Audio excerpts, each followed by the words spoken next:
नमस्कार दोस्तों, स्वागत आपका हमारे वीडियो में। हमारी आज की कहानी है नौकरानी ने की 3 शादियाँ। दोस्तों, मेरा नाम साक्षी है। मेरे पति का बहुत अच्छा बिजनेस है। मेरे घर में हर काम के लिए नौकर चाकर थे, इसलिए मुझे किसी भी काम को करने की ज़रूरत नहीं थी। पड़े पड़े बल्कि मेरे हाथ पैरों में दर्द उठने लगता था। इसीलिए मैंने एक नौकरानी रखी जो कि मुझे मसाज देती थी। मेरी नौकरानी दिखने में बहुत ज़्यादा खूबसूरत थी और साथ ही बहुत मेहनती भी थी। उसके गांव में सारे मर्दों की नज़र उस पर रहती थी, पर वह शादीशुदा थी। उसके 2 बच्चे थे। उसका पति एक नंबर का शराबी था। वह उस पर हाथ भी उठाता था। मैंने कई बार उसे कहा था कि वह उसे छोड़ दे, पर वह कहती थी कि जैसा भी है, पति तो देवता ही होता है। वह रोज मेरे घर पर मालिश करने आती थी। साथ ही हमारे पड़ोस की कुछ और भी औरतें उससे मालिश करवाती थी। वह रोज सवेरे 4 बजे सोकर उठती, घर का कामकाज निपटाकर पति व बच्चों के लिए दाल भात पकाकर काम पर निकल जाती थी। उसके पति व बच्चे देर से सोकर उठते थे। उसका पति सूरज बच्चों को खिला पिलाकर उन्हें खेलता छोड़कर काम पर निकल जाता। सुमित्रा जब दोपहर में अपने घर जाती तो बच्चे उसे आसपास की गलियों में खेलते हुए ही मिलते थे। एक दिन जब वह घर लौटी तो उसे बच्चे दिखाई नहीं दिए। आसपास के घरों में पूछने पर पता चला कि किसी ने भी सूरज व बच्चों को नहीं देखा था।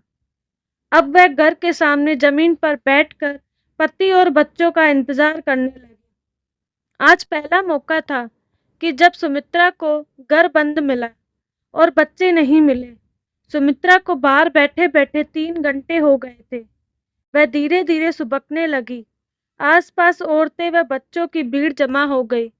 अब उसकी पड़ोसन विमला ईर्ष्यावश उससे बात नहीं करती थी, पर सुमित्रा की दयनीय स्थिति देखकर विमला को भी उस पर दया आ गई। उसने उसे अपने घर के अंदर आकर कुछ खा लेने व आराम करने को कहा, पर सुमित्रा नहीं मानी। उसने रोते रोते हुए कहा, जब तक वह सूरज व बच्चों को नहीं देखेगी तब तक वह ना तो वहां से कहीं जाएगी और ना ही कुछ खाएगी। विमला का पति मोहन अक्सर सुमित्रा को निहारा करता था। इसी वजह से विमला शायद सुमित्रा से जलती थी। सुमित्रा धनी परिवारों में मालिश का काम करती थी। सुमित्रा इतनी अच्छी मालिश करती थी कि मोहल्ले की सारी धनी औरतें उससे खुश हो जाती थी। इसीलिए उससे अपनी उतरी हुई साड़ियाँ पहनने के लिए दे देती थी। सुमित्रा को अपनी उतरी हुई पुराने फैशन की साड़ियाँ दे देती थी। सुमित्रा जब जॉर्जेट, रेशम, शिफॉन, टरस व नायलन की साड़ियाँ पहनकर निकलती तो बस्ती के सारे पुरुष आहें भरने लगते। सभी उसे पाना चाहते, उससे बात करने को उतावले रहते। धीरे धीरे शाम होने लगी, पर अभी तक भी सूरज व बच्चों का कुछ पता नहीं था। अब गांव के सभी मर्द अपने अपने कामों से घर वापस आ रहे थे। जब सभी लोगों को पता चला कि सूरज व बच्चे सुबह से गायब हैं, तो सारे मर्दों ने यह फैसला लिया कि वे सब मिलकर सूरज और बच्चों को ढूंढ लेंगे। साथ ही सभी मर्दों के मन में कहीं न कहीं सुमित्रा के मन में अपनी जगह बनाने की होड़ लगी हुई थी।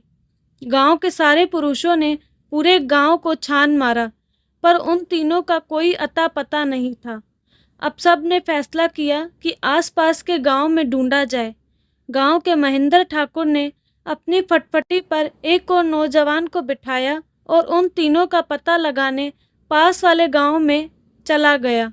महेंद्र ठाकुर का सुमित्रा के घर पर खूब आना जाना था। सूरज जब दारू पीकर उसकी दुकान में लुढ़क जाता तो वह उससे अपनी गाड़ी में लाद कर उसे घर छोड़ आता। हर रात ऐसा ही होता। नशे में बेहोश सूरज की सेवा करने के बहाने सुमित्रा के पास बैठने और उससे देर रात तक बतियाने का मौका पाने के लिए वह ऐसा करता था।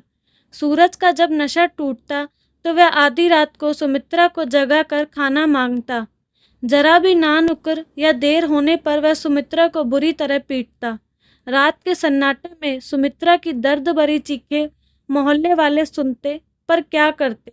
पति पत्नी का मामला था। कुछ ही देर बाद महेंद्र ठाकुर वापस आ गया। उसने बताया कि आसपास के गांव में भी किसी ने सूरज और बच्चों को नहीं देखा था। सब इस गुत्थी को सुलझाने में लगे हुए थे कि तभी किसी को अंदर से बच्चों की दबदबी सिसकियां सुनाई दी। सबके कान खड़े हो गए। तुरंत दो हट्टे कट्टे नौजवानों ने दरवाजा तोड़ डाला। अंदर का मंजर दिल दहलाने वाला था। सूरज का शरीर छत की मोटी बिल्ली से लटका हुआ था। वह मर चुका था। बच्चे बहुत ही डरे सहमे हुए थे, एक कोने में बैठे हुए थे। वह बच्चों से लिपट कर दहाड़ मारकर रोने लगी। गांव के सभी लोगों ने इसे आत्महत्या समझकर सुमित्रा को सलाह दी कि वे पुलिस को बिना बताए इसका अंतिम संस्कार कर दे। अब सुमित्रा ने भी गांव वालों की बात मानकर अपने पति का अंतिम संस्कार कर दिया। सुमित्रा ने भी वैसे ही किया, पर अब सुमित्रा कुछ दिनों तक मेरे यहाँ काम करने नहीं आई। मैंने अपने एक नौकर को सुमित्रा के घर भिजवाया और पता लगाया कि आखिर क्या वजह है उसके काम पर न आने की। जब मेरा नौकर घर पर वापस आया तो उसने मुझे सारी बात बताई। मैं हैरान थी यह सोच के कि ताला बाहर से लगा होने के बावजूद भी सूरज अंदर कैसे लटका हुआ था। इतना ही नहीं, उसके बच्चे भी उसके साथ थे। अब आप लोग ही बताइए, आखिर सूरज की मौत आत्महत्या थी या किसी ने उसकी हत्या की थी? अपनी राय कमेंट बॉक्स में ज़रूर बताइएगा। कहानी का अगला भाग जल्द ही आएगा। अगर अभी तक आपने हमारे चैनल को सब्सक्राइब नहीं किया तो चैनल को सब्सक्राइब जरूर करें। धन्यवाद।